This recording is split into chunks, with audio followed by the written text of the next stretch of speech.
Kita sila ng ampalayang ligaw.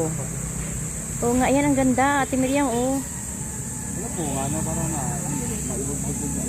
Ay, namumulaklak. Mel, bubunga yan. Baka pabunga pala. Oo, pabunga pa lang yan. Sa likod ko doon, te. Ito, may bunga ko yun. Ayun, oh, di ba may bungang maliit? Bumubunga na. Yung ampalaya sa kanila, malaki. Ay, amarguso. Hindi, maiksi. Ah, hindi yung hindi yan ampalayang ligaw. Ayan, yan ay tagbak. Hindi ko lang kung ligaw yun, Lord. Hindi wari ko ligaw. Ano yan, yung mga...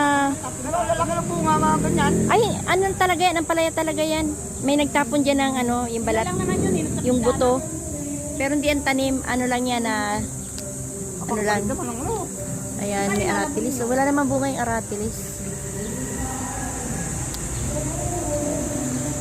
O, sabi nyo wala mga puno-puno. Meron man, meron yung halamanan. Ano kayo yung saging na yan? Latundan? Ate Miriam, ano kayong klaseng ano yan? Saging? Yan o. Yan, yan. Latundan kaya yan? Puso. May puso. Yan yung may buto siguro. Kaya nag-harvest kami ng dahon ng ampalaya. May bunga-bunga ng malilinggit. Ang ganda niyan sa ano, munggo, ano. Oo, pagmunggo. Oo, Lalabugin paglagay mo. oo, madali lang maano yan. Damihan nyo. Ang iba vlogs lang. Hindi ko kayo matulungan. Ako'y taga-camera.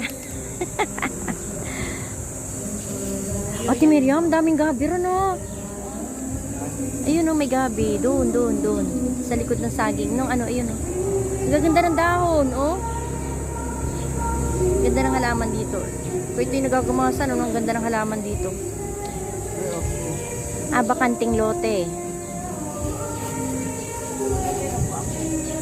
Bakit may tayo ng kalabaw dito? Aquain ko yan. May baka doon. Ay, Napakaganda sa halaman. oo, maganda sa halaman yan.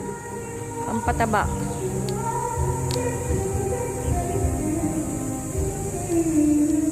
Ay, ingat dyan, Loy. Baka may bubog dyan. Loy to Loy.